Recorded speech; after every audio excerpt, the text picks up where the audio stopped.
El cansado se sienta en silencio y hasta con vergüenza, con pudor. Y hoy aquí hay muchos sentados junto al arroyo de Besor, muchos. No estoy diciendo que no eres un guerrero, no estoy diciendo que nunca peleaste batallas. Claro que lo eres, caramba que eres un guerrero o una guerrera. Pero si estás en la lista de los que no pueden más, necesitas saber que a veces está bien descansar. A veces está bien no continuar otra batalla. Todo lo que tiene que hacer ahora, la palabra que quiero que te lleves es recupera fuerzas. No pelees, no vayas a otra batalla. Jesús es tu David. Él pelea cuando tú no puedes ir a pelear. Él va donde tú no puedes ir. Él va a pelear por tu familia cuando tú dices, yo ya no puedo pelear más. Jesús es tu David. ¿Lo crees, sí o no? Y te aseguro, el Señor no se enfada cuando dices, hasta aquí llegué. No se enfada. Él fue quien dijo en Marcos 6:31, vengan a un lugar tranquilo y descansen un poco conmigo.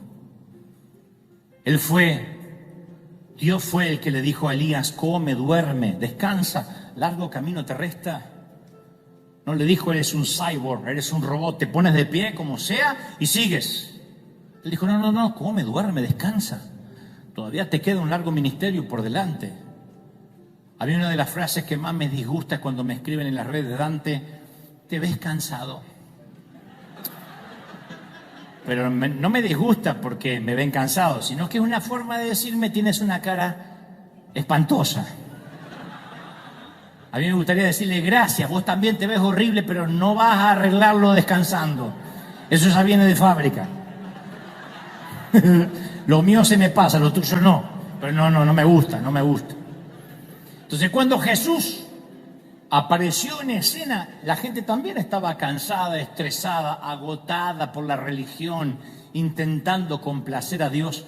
Y de pronto aparece Jesús y es el primer rabino que promete, vengan a mí los que están trabajados, cargados, y los haré, ¿qué?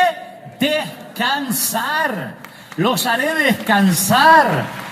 Nos hará descansar. Alguien tiene que decir, ¡ay, qué Dios que tenemos!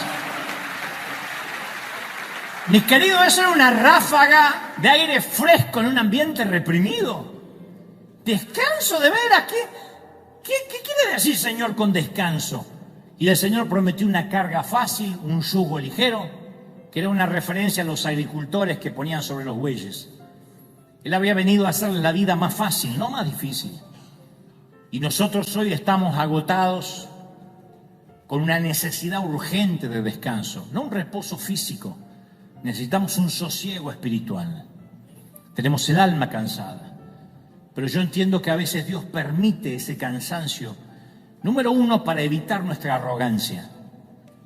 David le dijo a los muchachos, no ganamos porque fuimos 400 valientes, sino porque Dios nos dio el regalo de la victoria. No ganamos porque fuimos 400 mejores que los otros 200, sino por la gracia de Dios. Entonces a veces Dios permite el cansancio para demostrarnos que el mundo sigue girando sin nosotros. Para demostrarnos que nuestros hijos van a seguir cuidados por Dios, aunque tú no tengas más fuerzas. Aunque no les tengas el control, aunque no les pongas el FBI encima, Dios dice, yo estoy cuidando a tus hijos. Dios va a cuidar tu familia, Dios va a cuidar tu empresa para que nadie te robe cuando tú digas, no puedo vigilar más. Jesús peleará tus batallas, ¿lo crees?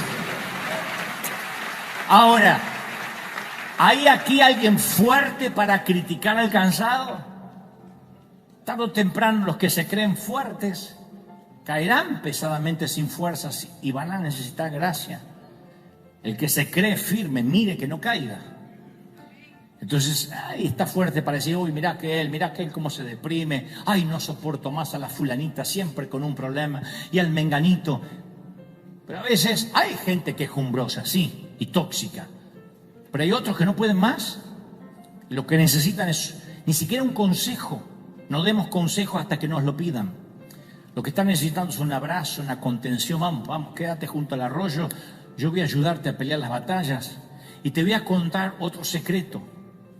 Cuando uno atraviesa tiempos difíciles, cuando enfrentamos el peor día o la peor semana de nuestras vidas, es muy fácil que nos ensimismemos, o sea, que nuestra crisis se convierta en todo el universo entero. No podemos ver más, perdemos la perspectiva. Cuando estamos frente a una tragedia que nos parte el alma, hasta nos puede ofender que los pajaritos estén cantando a la mañana. Queremos gritarle, ¡cállense! ¿No ven que no es tiempo de cantar? Cuando estamos en una crisis, queremos que el mundo se dé cuenta que estamos en crisis, pero el mundo sigue andando. Podemos salir del cementerio y vamos a escuchar gente que está celebrando por ganar un partido de fútbol. De verdad. Mientras que nosotros celebramos porque ganamos o pasamos de fase o llegamos a una final, hay gente que en este momento está en el cementerio y no puede entender cómo digo, ¡ah! Cuando dice, puede ser. Pero por otra parte, esto es lo que quiero compartirte, cuando sobrevivimos a esos tiempos difíciles, cuando experimentamos finalmente la victoria, también podemos cometer el error de que el mundo entero tiene que celebrar con nosotros. Ese es el mayor error de los cristianos. Pensamos que todo funeral tiene que ser cancelado en el nombre del Señor, que toda lágrima tiene que secarse en el nombre de Jesucristo. Reprendemos al cansado, no soportamos al que está triste. Hermano, ¿y dónde está el gozo del Señor? Le decimos a alguien que acaba de enterrar un ser querido. A alguien que está esperando el parte médico de las 7 de la tarde porque tiene un hijo internado. ¿Dónde está el gozo del Señor? Pero tenemos que entender que los funerales no se cancelan y las lágrimas de quienes precisamente ahora mismo están viviendo el peor día se siguen derramando. El juego de la vida continúa y lo que tenemos que aprender, especialmente nosotros los cristianos, es que no somos el ombligo, el tapón del océano. Cuando Dios nos permita recuperar todo como hizo David, no es para que digamos, vamos, todo el mundo a celebrar, es para regresar al campamento y ayudar a quienes no tuvieron la fuerza ni siquiera para pelear por su propia familia. Si Dios nos permite obtener un botín, no juzguemos a quienes están exhaustos junto al arroyo, porque algún día también estaremos junto a ese arroyo. Y yo estoy seguro que Dios permite las experiencias dolorosas en nuestra vida para que podamos comprender con empatía y aliviar el dolor ajeno. De otro modo nunca vamos a tener empatía. Hay gente aquí que conoce por experiencia personal el dolor de la pobreza. Yo sé que hay gente acá que se ha ido con dolor de barriga por el hambre a la cama, cuando niño, cuando joven o de adulto. O han tenido que separar la comida para que los hijos no se den cuenta que no alcanzaba para ti. Otros han vivido la agonía de la adicción. No te puedo decir, eres un adicto endemoniado. Yo sé lo que puede ser la agonía de una adicción. La devastación del divorcio, la puñalada de la traición, la vergüenza de las deudas, la desesperación del fracaso. Hay gente que ha tenido dolor del alma por una pérdida. Y sé también que la gracia de Dios te sacó adelante, ¿sí o no? Pero ten por seguro, oigan, que Dios no lo hizo solo para ti, sino para que seas un agente de gracia en la vida de otros, para que entiendas cuando otros digan no puedo más, para que no juzguemos. Y te cuento rápido otra historia. Entre las aventuras de Sansón, ¿se acuerdan Sansón? Está la experiencia de ser atacado por un león. Imagino que debe ser una experiencia desagradable, pero se nos dice que el Espíritu del Señor cayó sobre Sansón y despedazó al león solo con sus manos. Y algunos días después Sansón regresó donde el león lo había atacado. Ahí estaba el cadáver y encontró un enjambre de abejas que habían formado una colmena llena de miel dentro del esqueleto del león, dentro de la carcasa del león. Sansón llenó sus manos con miel y lo compartió con sus padres. A mí me gusta eso, porque cuando el león lo atacó, Sansón tenía las manos vacías, ahora las tiene llenas de miel. Sansón no se guardó la miel para sí, se las dio a otros. Sansón hasta hizo un acertijo con este episodio. En Jueces 14:14 él dice: del devorador salió comida y del fuerte salió dulzura. ¿Cómo es que un ataque nos puede hacer más fuertes? ¿Cómo es que un intento de amargarnos puede resultar en dulzura?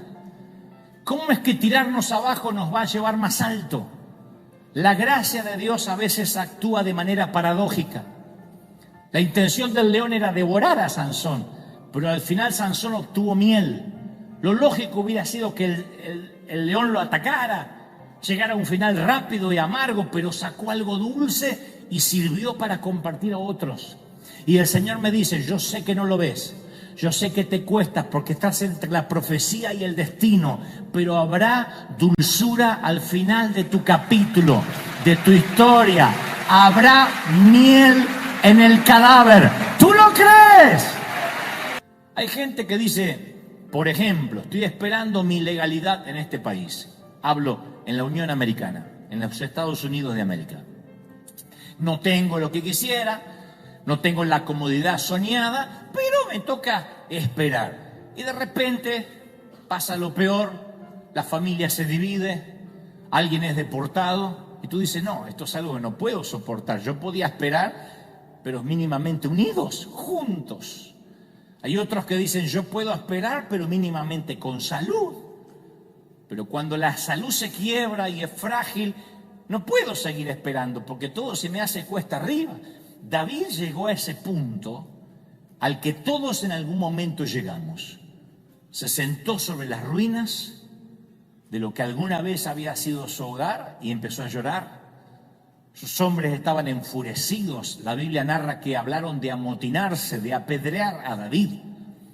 De alguna forma lo culparon indirectamente. ¿Cómo es que David nos saca 3 días de campaña, 3 días de expedición, y no tuvo en cuenta que los amalecitas podían robarnos a nuestras mujeres, nuestros hijos? Así que estaban abatidos. Y David no tenía a nadie que lo alentara, porque hay ocasiones que nos sentimos incluso así de solos. Esta palabra también va para los que estas semanas dijeron: ¿saben? No tengo a quién contarle lo que me pasa, porque lo más probable es que no me entienda nadie. David no podía buscar aliento entre sus hombres, porque se suponía que él era el jefe. Y cuando uno es el jefe no puede buscar aliento entre los empleados, porque hay un conflicto de intereses. Si el jefe se deprime, ¿qué queda para el soldado? ¿No? Es como estar en un barco y está deprimido el capitán, ¿qué queda para los marineros? Entonces, cuando alguien es líder, no puede abrirse fácilmente. Y la Biblia lo afirma con mucha claridad. En 1 Samuel 36 dice: David entonces se fortaleció en Jehová su Dios. No buscó a hombres, no buscó a muchachos, se fortaleció en Jehová su Dios. Ahora, suena épico, se fortaleció. ¿Cómo se fortaleció en Jehová? Repasemos rápido. Le secuestraron a su mujer, le llevaron a los hijos, le llevaron a las mujeres y a los hijos de sus soldados. Hay una depresión absoluta en el campamento. David tomó su arpa. Recordemos que además de guerrero y de líder militar era músico. Se retiró a un lugar solitario y comenzó a cantar. No cantó un triste lamento gimoteando por la situación. En vez de eso, cantó acerca de la majestad, del poder de Dios. Le cantó a quien ya le había dado mínimamente 2 victorias improbables, el león y el oso y el gigante Goliat. Así que, ¿qué cantó David en medio de la devastación? ¿Qué se puede cantar en una villa calcinada? ¿Qué melodía uno elige para cantar en esa tierra que está entre la profecía y el destino y que ahora encima está en ruinas? ¿Qué es lo que uno canta? Y a mí se me ocurre, de entre todos los cantos de David, que quizá haya elegido el Salmo 34. Yo creo que es la canción ideal. Mientras escribía este mensaje yo pensaba Es la canción que posiblemente haya entonado si es que lo que buscaba era fortalecerse en Dios. David había escrito este salmo apenas 2 años antes que ocurriera esto en Siclag, cuando Dios lo había librado de un rey filisteo llamado Abimelech. Así que yo puedo imaginar a David sentado en las cenizas de lo que alguna vez fue su hogar, con un arpa en la mano, cantando: bendeciré a Jehová en todo tiempo, su alabanza en mi boca estará. Y los soldados lo oyen. En Jehová se gloriará mi alma, lo oirán los mansos y se alegrarán. Y los soldados dicen: hey, parece que David empezó a cantar. Engrandeced a Jehová conmigo, exaltemos aún a su nombre. Busqué a Jehová y él me oyó, y de todos mis temores me libró. Y lo canta: engrandeced a Jehová conmigo. Y mientras que el murmullo empieza a subir desde el sitio donde está cantando David, mientras que él dice: bendeciré a Jehová en todo tiempo, empieza a dar una lección de moral a sus soldados. Porque bendecir a Jehová en todo tiempo es todo tiempo. Buenos tiempos, malos tiempos. Bendeciré a Jehová en tiempos de profecía, cuando Dios te dice: te haré y te diré tal cosa y te llevaré, aleluya. En los tiempos de destino, cuando llegas, y en los tiempos intermedios, cuando no pasa nada. Bendeciré a Jehová en el intermedio, cuando a mí me toca esperar y la suegra se viene a mi casa y Colombia intenta ganar. Engrandece a Jehová conmigo, exaltemos aún a su nombre. Busque a Jehová y él me oyó, y de todos mis temores me libró. Él dice: su alabanza en mi boca estará. Me gusta eso. Cuando la alabanza está en nuestra boca, no hay rezongos, no hay quejas, no hablamos negativamente. La alabanza es la lengua vernácula, la lengua local de la fe. Luego David canta: engrandecer a Jehová conmigo. No necesita Dios que nosotros lo hagamos grande, engrandecer a Jehová. Es David el que necesita verlo en mayor perspectiva. Cuando miramos algo con un telescopio no cambiamos el tamaño de lo que estamos mirando. Lo que cambia es nuestra percepción del objeto. Vemos la estrella a lo lejos y decimos que es chiquitita, con el telescopio lo vemos gigante. No es que se agrandó la estrella o el planeta, nosotros tenemos un cambio de perspectiva. Entonces, cuando estamos en medio de las cenizas, tenemos que rehusarnos a engrandecer el problema, o a engrandecer la deuda, o a engrandecer al enemigo. No pongamos la lupa sobre el problema, sino que hay que poner la lupa o el telescopio sobre Dios y decir: Dios es más grande, Dios es más grande. ¿Alguien lo cree, sí o no? Engrandecer a Jehová conmigo. Y cuando engrandecemos a Dios, empequeñecemos el problema, siempre. Y mientras David cantaba, le sobrevino un cambio. Eso es lo que ocurre en la adoración. Por eso es que adoramos, por eso es que cantamos, por eso llegamos aquí. Lo primero que hacemos es cantar y adorar. No es para esperar el mensaje, no es hacer tiempo.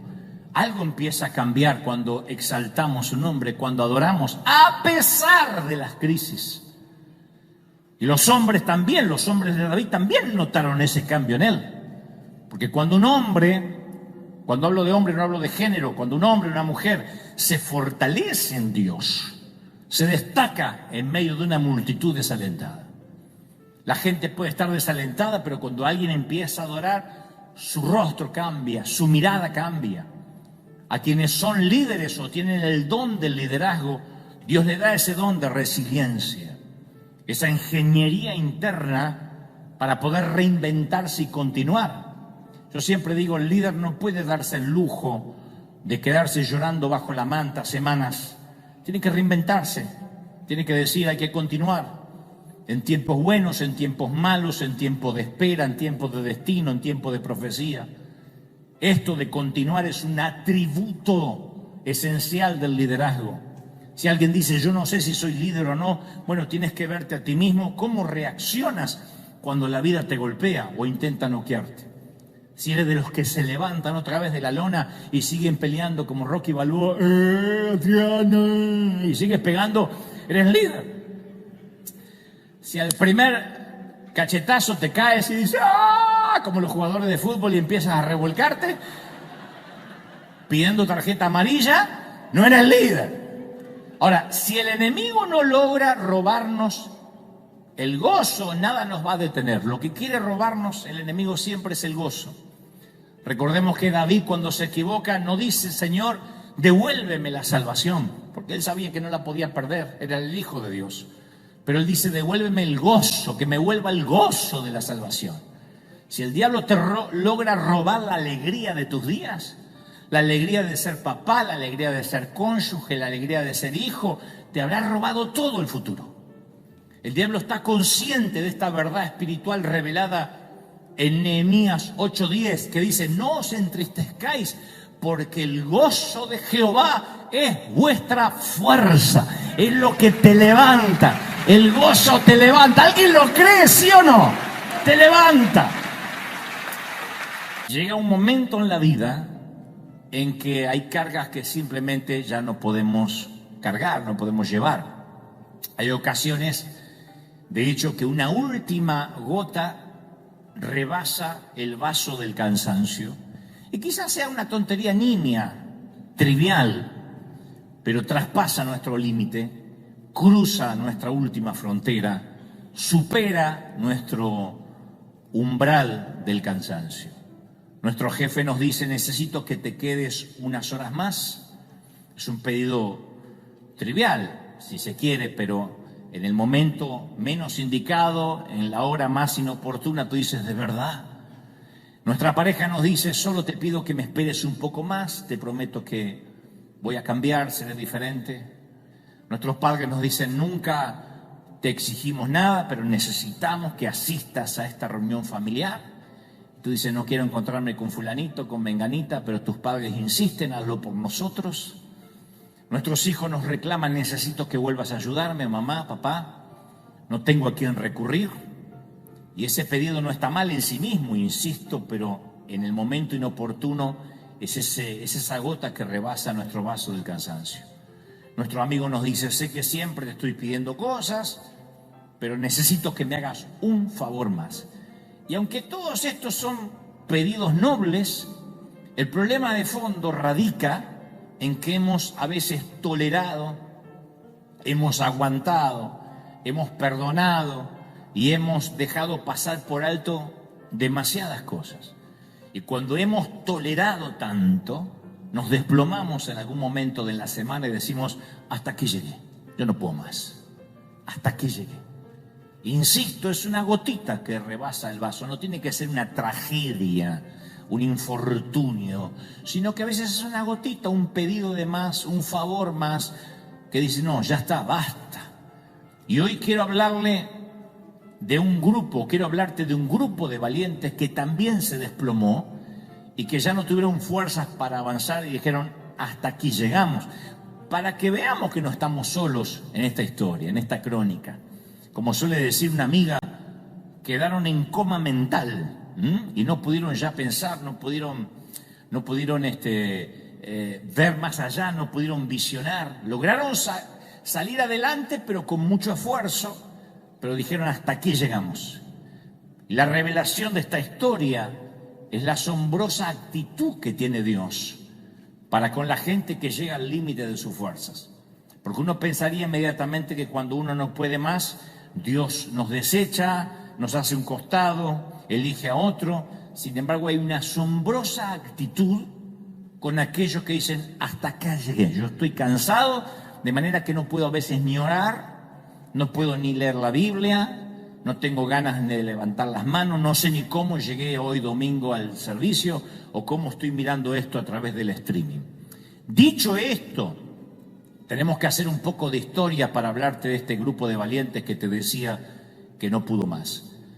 Recordemos, te hablé de David hace unas semanas atrás, el David que menciona la Biblia, el rey David, que cuando David era un adolescente de unos 15 años, el profeta Samuel había ido a su casa y lo había ungido como el futuro rey de Israel. Tendría aproximadamente entre 14 y 15 años. Unos meses después, David fue lanzado repentinamente a la fama cuando mató a Goliat, el paladín guerrero de los filisteos. Después del triunfo sobre Goliat, David dejó los rebaños de su padre y la Biblia narra que se convirtió en miembro del servicio real del rey Saúl. Fue contratado como uno de los músicos para tocar justamente en el palacio. Saúl, al poco tiempo, hizo a David capitán de su ejército y este condujo a los escuadrones de Israel a una victoria tras otra, una victoria tras otra. David se convirtió, siendo jovencito, en un héroe nacional de los israelitas. Pero cuando el paranoico y neurótico rey Saúl se puso celoso por la popularidad ascendente de David, empezó a buscarlo para asesinarlo, para matarlo. Y David se vio obligado a vagar por las laderas de las montañas de Judea con su banda mercenaria de 600 hombres que lo seguían. Era un rebelde, un proscripto de la ley. Durante ese tiempo, cuando David esperaba el cumplimiento de la profecía que sería el próximo rey, insisto, recordemos que Samuel dijo, tú serás el rey sobre Israel, y derramó aceite sobre él cuando tenía 15 años. Así que mientras que él espera el cumplimiento de esa profecía, él y sus hombres, 600 forajidos, que la Biblia describe como desalmados, pobres, menesterosos, se hicieron sus guerreros, establecieron su hogar en una ciudad llamada Siclag, al sur de Judea, Siclag. Para ese entonces David se presume tendría 29 años de edad, un muchacho. David, sus hombres y sus respectivas familias se asentaron en este sitio llamado Siclag por el periodo de 1 año y 4 meses. Y este dato que voy a darte ahora no es menor, porque es determinante para que luego entendamos el cansancio de alguno de sus hombres. Siclag era un lugar provisorio para David. No era Belén, el lugar donde él había comenzado, ni tampoco era Jerusalén, Sión, el lugar de su destino. Siclag era la tierra intermedia, la tierra para esperar el cumplimiento de la profecía. Y todos en primera instancia pasamos un tiempo en Siclag, y me consta que hay gente aquí pasando un tiempo en Siclag, que no es el lugar donde venimos, no es el lugar donde nacimos, no son nuestras raíces, pero tampoco es el lugar a donde vamos. Representa Siclag la temporada en la que vamos a estar por un tiempo de preparación, a veces de prueba, de crisis, de entrenamiento, pero es cuando uno está en la temporada de la mitad. Siclag es o representa o tipifica el lugar que nos toca esperar entre la profecía y el destino. Todos tenemos una palabra profética, aunque no la recuerdes específicamente de un pastor, de un profeta, pero todos tenemos una palabra de Dios, algo que sabemos que Dios va a hacer con nosotros. Y después tenemos el destino, cuando sabemos que eso se va a cumplir. Pero entre la profecía y el destino, si es que Dios nos quiere para una asignación grande, no hay manera de evitar la temporada de espera, no hay manera de evitar Siclag. Si lo que queremos es algo grande de Dios, voy a hacer una pregunta casi retórica. ¿Cuántos queremos una asignación grande de Dios? ¿Sí o no? Bueno, hay 3 o 4. ¿Cuántos quieren una asignación grande de Dios? ¿Sí o no? Claro. Entonces, va a haber un tiempo de espera entre la profecía y el destino. Es el sitio donde nos toca esperar. Y no se puede hacer nada más que eso, confiar en que Dios está al control. Entre la profecía y el destino puede ser entre la promesa de la sanidad y la sanidad. Entre la promesa de que vamos a prosperar y la prosperidad libre de deudas. Entre la promesa que Dios nos va a usar y el tiempo que Dios nos va a usar. Entre la promesa que nuestra familia va a estar bien y el tiempo en que vamos a estar unidos. ¿Me siguen, sí o no? La profecía y el destino. En esas temporadas cuando uno se siente cerca del cumplimiento, pero a veces hay días, hay semanas que uno se siente lejos del cumplimiento. Y está en la misma tierra intermedia. Pero a veces se tarda en cumplir la profecía y uno empieza a llenarse de ansiedad, de preocupación. Esa tierra intermedia parece que el tiempo se detiene y aunque creemos en aquello que Dios nos dijo, todavía no podemos casarnos con la profecía y divorciarnos de la realidad. Ojalá uno pudiera casarse con el sueño y divorciarse de la realidad.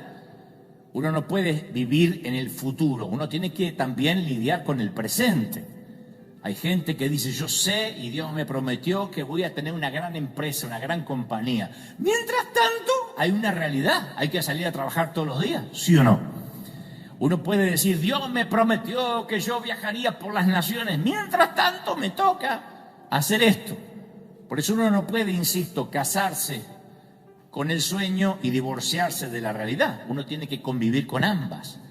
Hay una traducción que dice, tened por mucha alegría cuando atravesáis una prueba. Mucha alegría, no dice te pongas triste, estate tirado ahí. No, da lástima, no, tened por mucha alegría, mucho gozo. O sea que el gozo es una decisión intencional contra todo instinto. Uno no tiene ganas de tener gozo cuando está en crisis. Pero Santiago dice, no dejemos que las emociones nos gobiernen, sino que nosotros gobernemos las emociones. Somos los gobernantes del reino de nuestra alma. Nosotros decimos, yo tengo que gozarme, engrandeceré a Jehová, bendeciré a Jehová, aunque esté en medio de las ruinas, aunque esté sentado sobre las cenizas, voy a intentar fortalecerme en Dios. ¿Cómo uno se fortalece en Dios? Adorando, orando, cantando. Alguien que dice, pero yo no sé ni qué orar de tan triste que estoy. Bueno, puede cantar un salmo. Engrandecer a Jehová conmigo. Algo empieza a cambiar cuando uno empieza a engrandecer a Dios. Cuando uno empieza a ver lo grande que es Dios.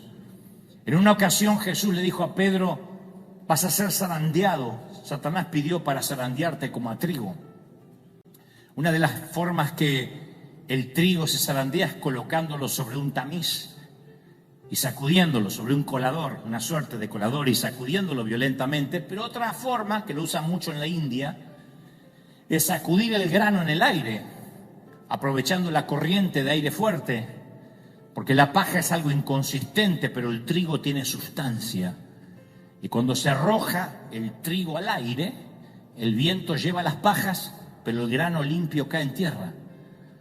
Entonces se hace una suerte de tamiz natural. Esto es lo que ocurre en una crisis.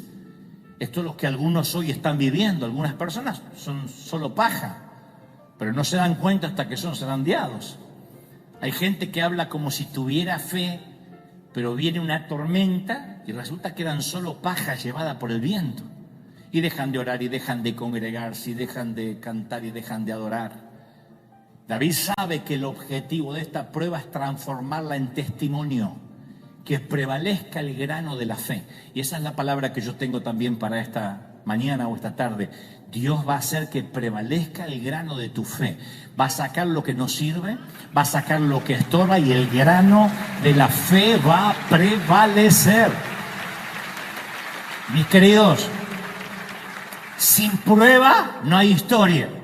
Sin prueba no hay historia. Lo diré otra vez, sin prueba no hay historia. Y David, en medio de una Siclag devastada, ora al Señor. Luego de cantar, ora y le pregunta al Señor, Señor, ¿debo perseguir a esta banda que se llevó a las familias nuestras? Luego le pregunta, ¿los voy a alcanzar? Porque no quería desperdiciar recursos. Y el Señor le responde: persíguelos, vas a alcanzarlos y rescatarás a los cautivos. Había un propósito. Ustedes dirán: ¿y por qué Dios no se lo evitó? Por la misma razón que cuando Satanás pide a Pedro para zarandearlo como a trigo, Jesús dice: no te atrevas a tocar a mi hijo. Por la misma razón. Le va a hacer bien al petulante de Pedro que se le caiga un poquito la paja y que quede el grano. Le va a hacer bien a David ir a por las mujeres, por los hijos, porque además tengo un botín preparado para él. Era la manera que Dios tenía para bendecir a David y sus hombres.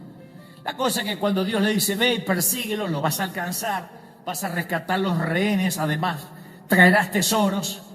David reúne a su infantería y se encaminan a la persecución de los amalecitas. Vamos a por ellos. Salen en una misión de rescate por los rehenes. Obviamente todo el mundo quiere ir, pero aquí es donde sucede algo extraño y muy singular. Primera de Samuel 39 relata que partió David, él y sus 600 hombres, y llegaron hasta un torrente, hasta un arroyo llamado Besor, donde se quedaron algunos en ese arroyo. Y David siguió adelante con los otros 400, porque atrás se quedaron 200 que no quisieron cruzar el arroyo de Besor. No era el Jordán, no era el Niágara ni el Mediterráneo, era un arroyo. 200 de los 600 hombres no quisieron cruzarlo y David se lo dejó quedar y se fue con 400. No te pierdas los siguientes detalles. La Biblia dice que 200 se quedaron porque no pudieron atravesar un arroyo. Yo lo leí tantas veces que dije: Señor, ¿de verdad? ¿Estás hablando en serio o es un chiste? Hay 200 tipos que no quisieron cruzar un arroyo. Geográficamente uno va a los tiempos, a los mapas antiguos a ver lo que era el arroyo de Besor. Era un arroyito para pescar mojarritas. ¿Cuán cansada puede estar una persona para abandonar el rescate de su propia familia? O sea, ¿vas a jugarte la vida por rescatar a tu propia familia? Y me dices, ¿de verdad que no puedes atravesar un arroyito porque estás cansado? Inmediatamente uno lo juzga, dice: pero qué parásita esta gente. Pero en lugar de juzgarlos, quizás podemos identificarnos, porque vuelvo al inicio del mensaje, entendiendo el contexto, por qué estos muchachos llegaron al borde del arroyo y dijeron: hasta aquí, David. En primera instancia, estos soldados todavía tenían las huellas del polvo de la larga campaña que habían estado haciendo junto con David.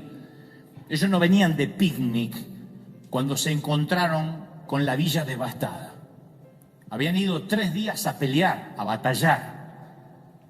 Saben ahora que tienen que seguir, mientras que tenían algunos planificados tomarse 3-4 días para descansar, un baño de sal en los pies, meterse en el spa, irse a la pedicura. Ahora tienen que salir sin pensar a rescatar a sus familias. Pero llegaron a ese punto que te hablé al inicio del mensaje, que hay ocasiones que una última gota rebasa el vaso del cansancio. Algo chiquitito, aunque sea pequeño, pero traspasa nuestro límite. Yo sé que a muchos les ha pasado esto y le está pasando. Cruza tu última frontera de resiliencia. Supera nuestro umbral del cansancio. Y el llegar a casa de una campaña por el desierto y encontrar que secuestraron a tu familia fue el colmo para esos muchachos. De alguna forma no solo cuestionan el liderazgo de David, sino que cuestionan dónde está Dios, que es la pregunta que uno se hace cuando sirve al Señor, cuando ama al Señor, cuando nunca faltó a la iglesia, cuando hace de todo y sentimos que la salud no nos acompaña, que tenemos que abandonar la casa por falta de pago, que nos van a demandar por quién sabe qué cosa. Ahí es cuando uno emocionalmente dice: no, basta, ya no puedo más. Estos muchachos habían tocado fondo, ya no más. Y ahora mismo yo sé que hay gente viviendo esa instancia aquí, hoy, en la congregación. Buena gente, eres piadoso, aunque puedes que seas de Colombia, pero Dios te ama igual. Temeroso de Dios. Pero en este mismo instante la fatiga del alma te consume. Y te sientes golpeado, exhausto, abatido, tanto que no puedes juntar las fuerzas necesarias ni para salvar a tu propia sangre. Hay gente que dice, yo, pastor, no lucho más por la familia. Dante, yo no lucho más, ni por mi matrimonio, ni por mis hijos. Y uno dice, pero qué hombre desalmado, pero qué mujer que no tiene empatía. ¿Qué clase de madre es? Este es el episodio bíblico que entiende a esas personas. No es que te cansaste de ser buena madre, no es que te agarró un demonio, significa que no puedes más. Has hecho todo lo que sabías hacer, has orado como se supone que te enseñaron, has cantado, has hecho todo lo que a tu criterio dieron tus fuerzas, tu mente, tus ganas, y dices, no puedo más, ya no lucho más, ya no peleo. Hay gente acá que dice, ya no peleo más, quiero que alguien tire la toalla al ring y me quiero bajar. A veces una muerte repentina, un divorcio, una quiebra nos deja al costado del arroyo y decimos, hasta aquí llegué. Yo sentí muy fuerte que hay gente que dice, estamos en el mes de julio, yo ni sé cómo voy a llegar hasta diciembre, porque hasta aquí llegué. No tengo fuerza, no tengo energía. Insisto, Ciclag es la tierra entre la profecía y el destino. Y eso ya te tenía con poco aire, porque esperar hace que uno no respire profundamente. Pero esta devastación que te tocó en los últimos días te quitó el resto del oxígeno. Y dices, no puedo más. Y estás ahí al lado del arroyo. El Señor te dice, vamos a por tu familia, vamos a pelear, sigue luchando. Y dice, no puedo más, no puedo más. Y esto es algo que tuve que aprender como líder. ¿Qué hacemos con la gente que no puede más?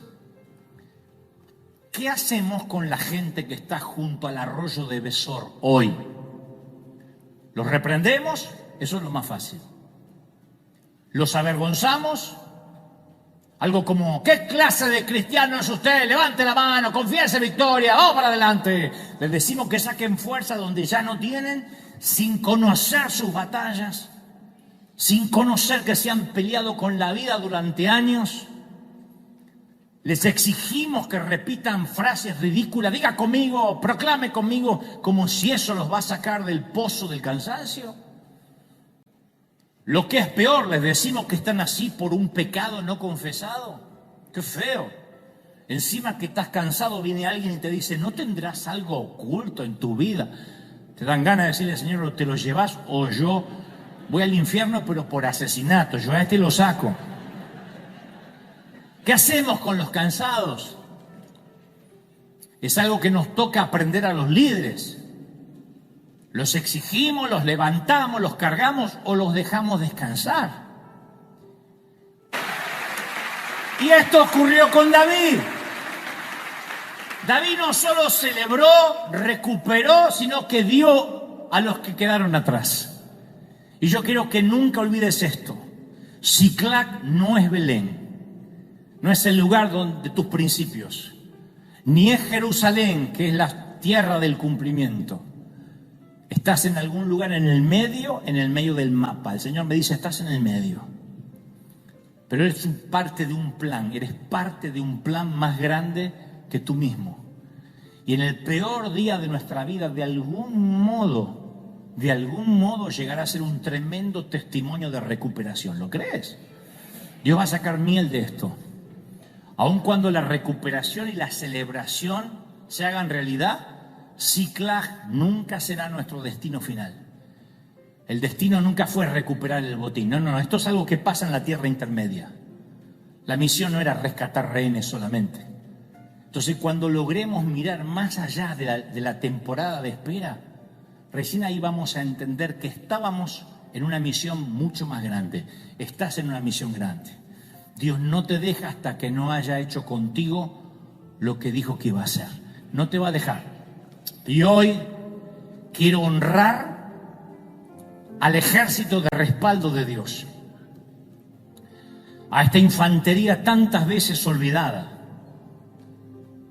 Quiero orar a todos los que no pueden viajar al campo misionero, que tienen que quedarse en la retaguardia por diversas circunstancias. Me estoy refiriendo a los que son fieles en la oración privada, a los que hacen el sacrificio de ofrendar, de dar y respaldan económicamente aunque no pueden ni predicar ni ir. Los que no pueden salir al campo de batalla, no se los ve cantar en público, no se los ve predicar. A las mamás que crían hijos pequeños y no dan abasto entre el colegio, las tareas, las enfermedades virales que estos mocosos traen del colegio. A los que tienen 2 empleos por día y apenas pueden congregarse los domingos y soportar no quedarse dormidos. A los papás solteros que hacen malabares para trabajar y tener tiempo con sus hijos. A las abuelas que están aquí presentes, que creen que cuando oran por sus nietos nadie ve su aporte. A los que están en contabilidad, los que atienden teléfonos, los que sirven café, los que barren, los que lustran, los que reponen el agua, los que limpian baños, los que pintan zócalos, los que sonríen en la entrada, a los que cuidan niños ajenos, los que ordenan un estacionamiento, los que están detrás de una cámara, de una consola de sonido, a quienes enrollan y desenrollan cables, organizan planillas de Excel, reparan equipos, hacen mantenimiento, instalan luces, arreglan averías. A todos ellos les doy un claro mensaje. Ustedes son la línea de suministro y de abastecimiento del frente de batalla. Y en aquel glorioso día, cuando la batalla haya acabado, cuando finalmente bajemos nuestras espadas espirituales, muchos estarán delante del Señor pensando que llegaron con las manos vacías. Y esos santos desconocidos dirán entre sí: no tengo nada que presentarle al Señor. No hice nada valioso, no llevé almas a Cristo. No organicé congreso, no dirigí alabanza, no prediqué ante un gentío. Sin embargo, qué momento asombroso les espera cuando Jesús empieza a repartir el botín parejo para todos.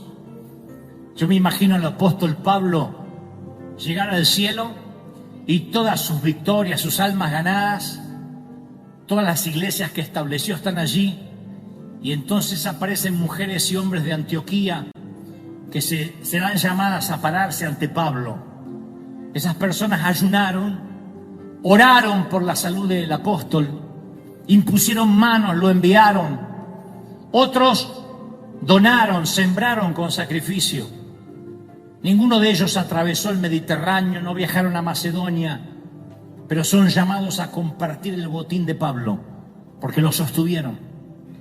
Quedarse en casa con el bagaje es un alto llamado de Jesucristo. ¿Lo crees? La palabra dice en 1 Corintios 12:18, mas ahora Dios ha colocado los miembros, cada uno en el cuerpo como Él quiso. Si eres una mujer, tienes un alto llamamiento, como también alguien que sea maestra de una escuela dominical, quien ordena los asientos, quien se ocupa de reponer las baterías en los equipos. Si eres un hombre o una mujer de negocios, descansa en tu llamado. Si eres un vendedor, un mecánico, un albañil, un mesero, no tienes que forzarte para ir al campo misionero. Descansa en tu llamado. El botín va a ser repartido en partes iguales entre los que salen a la batalla y son visibles y entre los que se quedan en el suministro y abastecimiento de la batalla. Por eso dije al inicio que este mensaje es para las almas cansadas, para quienes no pueden avanzar. Y mírame bien, porque solo lo diré una vez. Como líder, no tengo opción. Muchas veces me toca seguir avanzando. Y eso no significa que te deje atrás. Solo que quizá haya algunas batallas en las que no puedas llevarte conmigo y está bien, te entiendo, necesitas descansar junto al arroyo. Sé que necesitas tiempo, recuperar oxígeno, pero quiero que sepas que ambos estamos en la tierra intermedia, esa que está entre la profecía y el destino. Aún no llegamos a Jerusalén, estamos en tránsito, así que esto es lo que haremos. Tú te vas a quedar cuidando el bagaje. Yo avanzaré con quienes creen que aún tienen fuerzas para continuar. Rescataré a tu familia, los traeré a casa. Y como te prometí, cuidaré de tus hijos como si fuesen los míos.